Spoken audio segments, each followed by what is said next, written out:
What's going on, everybody? I'm back with another video, and this video is going to be about how to establish a coherent counterpress and how do we connect the offensive organization phase with our defensive transition phase, because the two are very well connected, and today we're going to take a little bit deeper look into how to do that. So before we start, check out both my books. They're online and they're on Amazon. There's links in the description below. Also, to find this full presentation, just the slides from it, check the description. I'll post a link to the Google Slides version of it, and you'll get all the individual slides laid out for you to do whatever you want with. But let's get right into it. So starting up, we have our first step in establishing a coherent counterpress from our offensive structure. So first we establish our structure. So this will pretty much be in the midfield, or typically more so the final third of the field when we're attacking a low block. So it'll be further up the field because teams don't counterpress right in their first third when they lose possession. Then from establishing structure, we'll apply our deliberate concepts, and this is really important that the concepts we apply and how we progress the ball will coincide with a dangerous counterpress and winning the ball back as quickly as possible.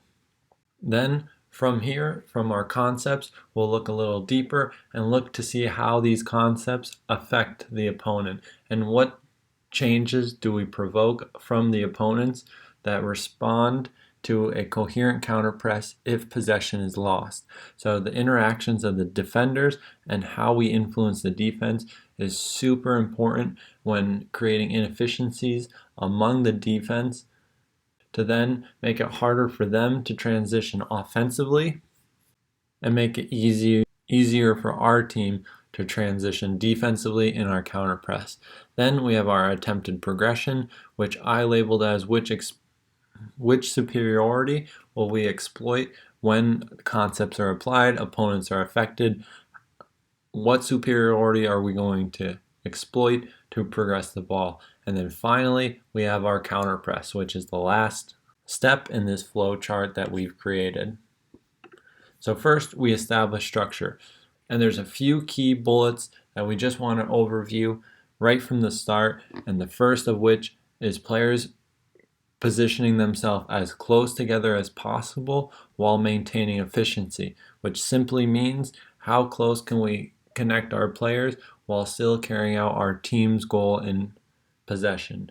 So obviously, if everyone lined up side by side, that would be massively inefficient. So what do the concepts require in terms of spacing, and then how can we establish very tight connections to promote fast ball movement and fast ball circulation with a lot of diagonal actions and a lot of change of direction in possession.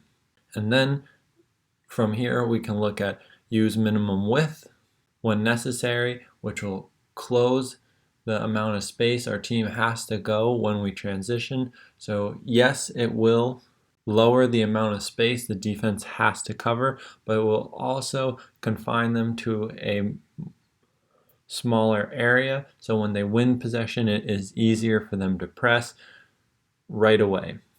And finally, having the maximum amount of central passing options, at least initially in our structure, it'll be crucial for a strong counterpress, because many times when a counterpress is implemented, no matter what style, typically the center is the part of the field you want to control. That's where you want to maintain all the control, and if the team is going to break your counterpress, it would most likely be through the wide area is where you'd want to be broken, because it is the least dangerous area of the field. And when you win the ball, you want to have enough connections inside to play and exploit and go directly to goal. So when we establish structure, we maintain tight connections, and we can look at this from a standpoint as it typically takes about 15 yards on average for the ball to move to change the picture of the defense and force them to shift into a new position. So from here, against a low block, this will shrink to about 8 to 10 yards, and the distance the ball will have to travel to force the team to change their defensive setup through shifting will decrease to about 8 to 10 yards. And these tighter connections when in possession will promote faster passing options, allow the ball to move quicker, and then now force the defense to move quicker as well, which could force them into mistakes when shifting. And then minimum width, we talked about, it makes for a faster transition, but also puts your players closer to goal, which in the low block is crucial, because when you're attacking a low block, obviously the goal is to score goals, so having players closer to that, depending on the concepts you apply, is crucial.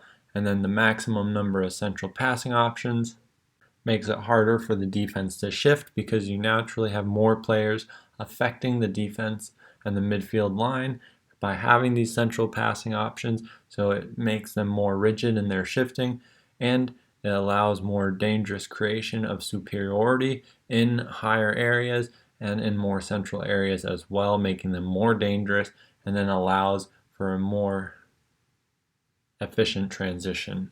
So now we have our starting structure that we're going to look at for this presentation and for a coherent counterpress.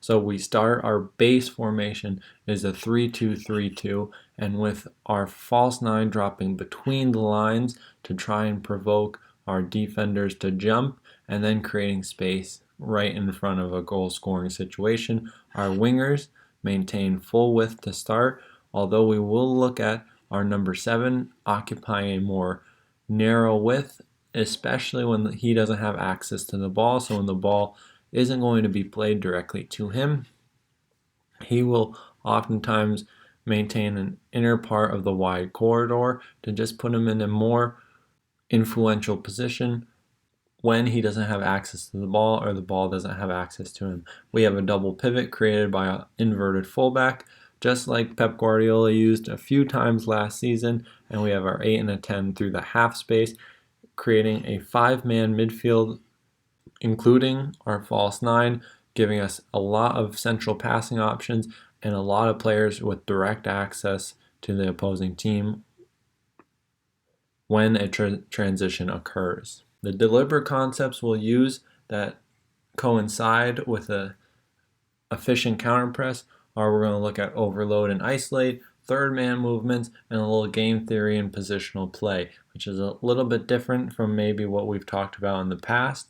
But these deliberate concepts, overload and isolate, was very popular a few seasons ago among Manchester City and Pep Guardiola, and it's where the team overloads one side of the field, and this isn't to be mistaken with numerical superiority, because we'll talk about that as well too. But overloading just means you have a calculated imbalance to one side of the field to a specific area, and the reason why this isn't always a situation of numerical superiority is because the defense might overload this area as well, which is then where the isolate comes into play. So then you'll have on the weak side a 1v1 situation with a free player in an isolated part of the field, and allow it to then take advantage of hopefully qualitative superiority where he exploits the 1v1 situation.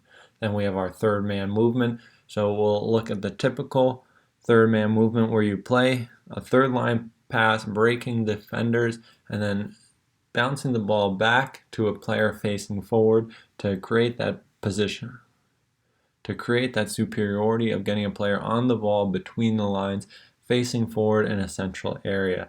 And now the game theory and positional play will be all about getting the defense into lose-lose situations or getting the team in possession into win-win situations. So we all know that throughout the match, players have so many decisions to make. So how can we put these players in specific situations to where they have as many positive decisions to make as possible? And now we can look at overload and isolate. The overload piece is really where the coherent counterpress comes in. So if we look to progress primarily through the overloaded side, that will put a lot of connections into an isolated area. for a very fast transition if possession is lost through the overloaded side. The third man movement with players facing forward and tight connected passes into central areas, then getting players facing forward, getting their momentum going forward. If possession is lost, it'll be through a forward action, and then making it easier for these players to transition and be on the front foot when possession is lost. Now, game theory and positional play is a little bit different, but typically this will be to exploit 2v1 situations around the ball and getting clear passing options, which will then give them the numerical advantage as well, with cover in behind them. So if the ball is lost, they'll be right there with cover to jump and press as well. So here we have our overload and isolate situation.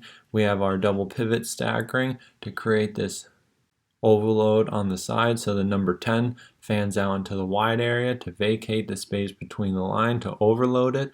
And now we have our 5-man structure on the outside with the focal point being our heightened double pivot in the space between the lines.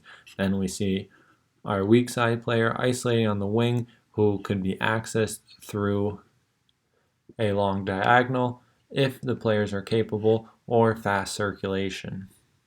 Now our third man concept, we can look at similar, going through the wide area, our number 10 fanning out into the wide area to then allow this connecting point of the third man movement to get again the jumping 6 or the false fullback on the ball in the half space going forward with players around him to then be ready to transition.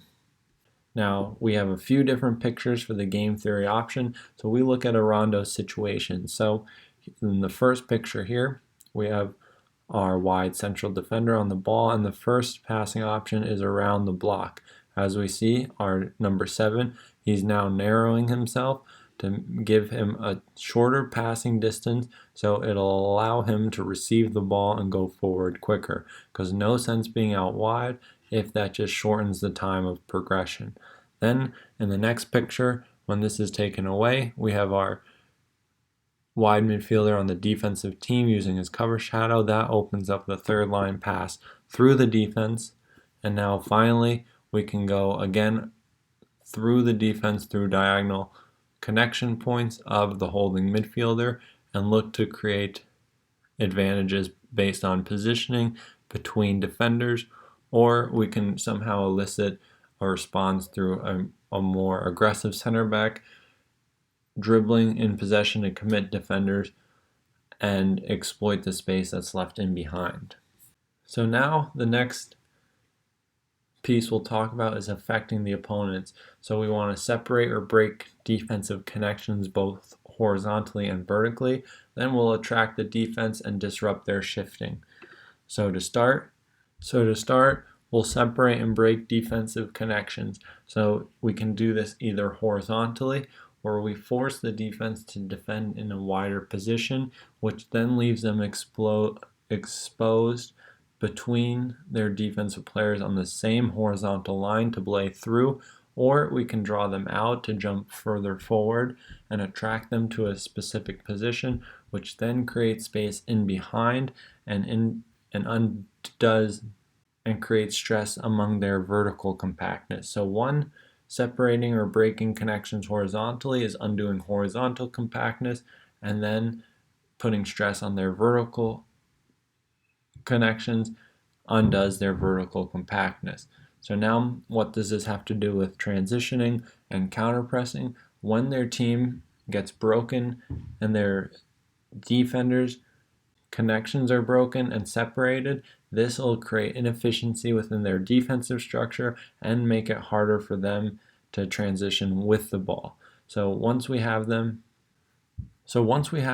disconnected, they'll lack access to one another out of possession as well as in possession, which gives us the advantage when we lose possession to then look to counterpress and win it back right away.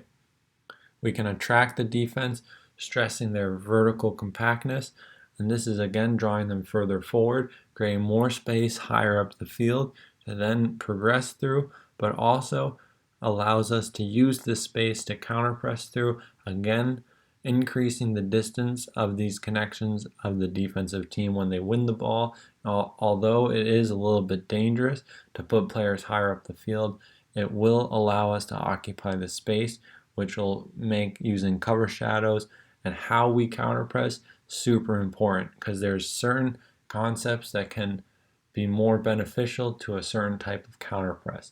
So if we attract a defense, get their players higher up the field, we might need a stronger, faster transition, like a ball-oriented counterpress, which we'll get into, just to create access to the ball right away and not allow them to have any sort of calculated action on the ball if they win it. Now we can disrupt their shifting through the positioning of our players, specifically in central areas, either between or directly in the same proximity as the opponents, as we'll look at in two situations and how this will affect them in their defensive phase. So the first picture, we have undoing their vertical compactness, drawing them further forward, and forcing the wide midfielder to jump into a higher position than what he might be used to if we were in a natural fullback position. Then we have our positioning of our double pivot and our near side attacking midfielder to pin back the other midfielders to force them to hold their position, increasing the connection between these players and putting them in more space higher up the field for our players to occupy.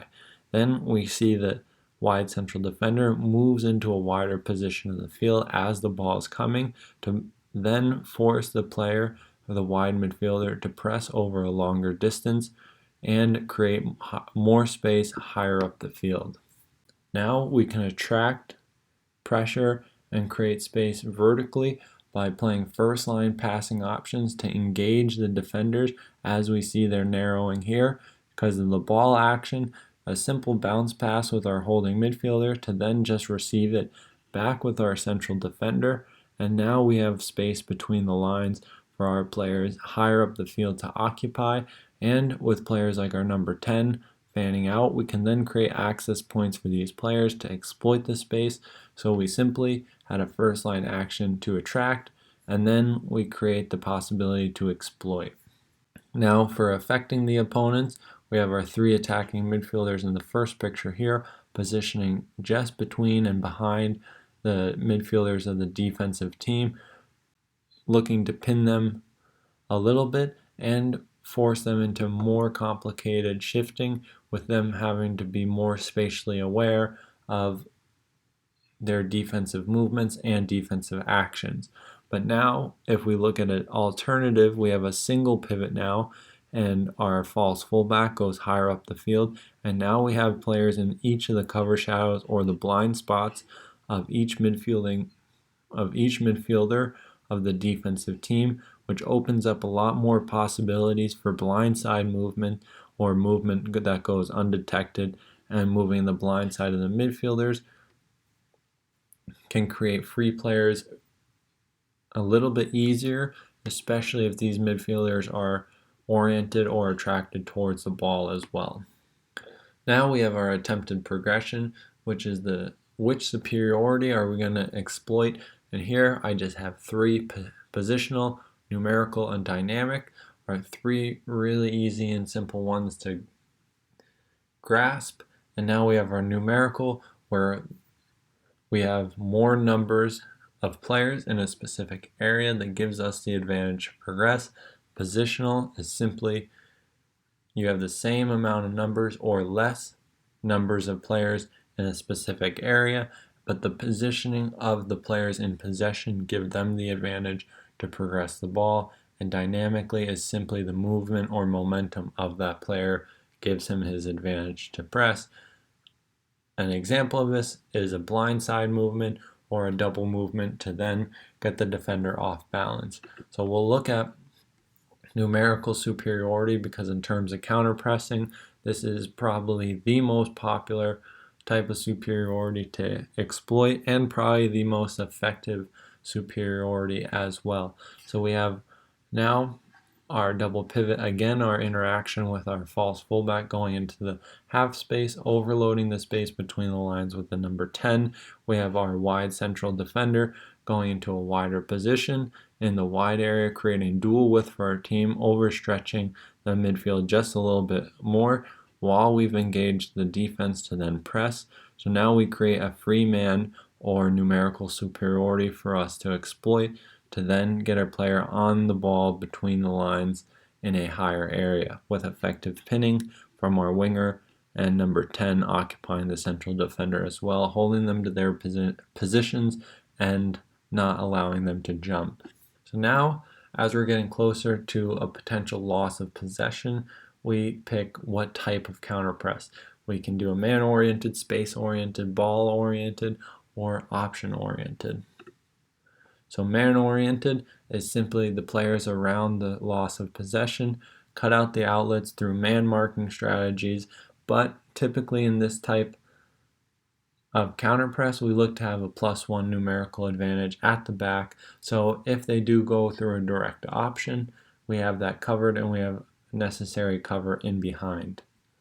Then through the space-oriented, you can think of this as the players closest to the ball, closing down the space around the ball to naturally use cover shadows and block passes outward, but more so closing down the space, allowing them to get access to passing angles as well as naturally creating cover shadows to block passing options further forward. The ball-oriented is when multiple players around the ball who have access to the ball, as soon as possession is lost, they go and press the new ball carrier to try and win back possession right away. Now, the last type of counterpress is the option-oriented, and this is more deliberate where you look to force the opponent to play into specific areas and you might leave a passing lane open for them to play into as sort of a pressing trap. If you think this is often in wider areas where teams allow teams that lose possession allow the new team in possession to play into wider areas because it's easier to isolate possession in the wider areas and it's easier to win the ball back. But we can also use this to have a more favorable offensive transition and to be a little bit more calculated. So now we have the last picture before we play a quick video.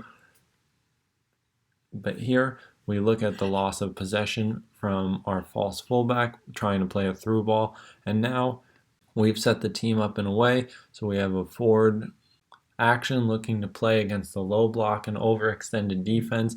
And now we have good numbers around the ball to use their cover shadows, adjust their position to block any forward pass. We have the number 11 right there around the ball to then look to win it back, as well as our false fullback, our numerical superiority option to use his cover shadow and shield any direct or third line passes that may break the initial counter press.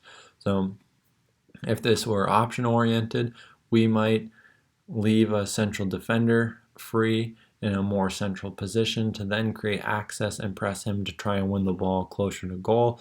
If this was space oriented, it might look similar to this. We're stopping around 10 yards away from the ball to then look to get access to passing angles or the space around. And then now if this were a ball-oriented counterpress, all three of these players would close down on the ball and try to win it back right away. And finally, if this was man-oriented, it would look pretty similar to here, as each of these players are matched up with man-marking principles. But now we can look at the whole sequence together in one clip. So we have our initial structure with now our winger playing into a more narrow position when he doesn't have access to the ball, creating minimum width and just allowing a little bit smoother transition. We have our third man movement to exploit the space between the lines after we attract the defender, and now we have tight connections around the ball to promote a faster transition.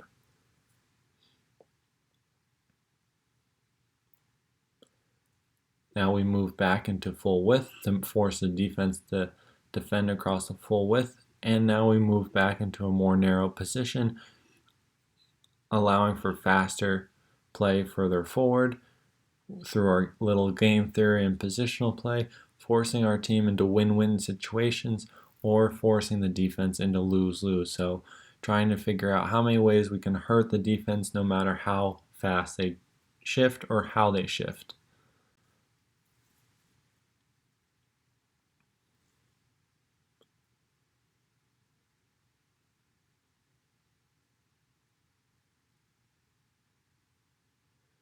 So now we have our overload and isolate, as we saw in the picture before, with players fanning out, vacating central positions, allowing new players to occupy these roles. Now we have a change in our horizontal connections, forcing the defense to shift wider and higher, creating more space between the lines.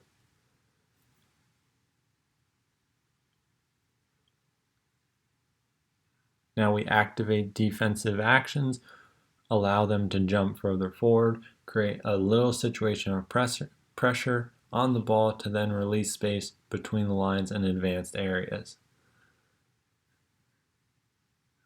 And then we have a wide structure to exploit the space of a three-man wide structure.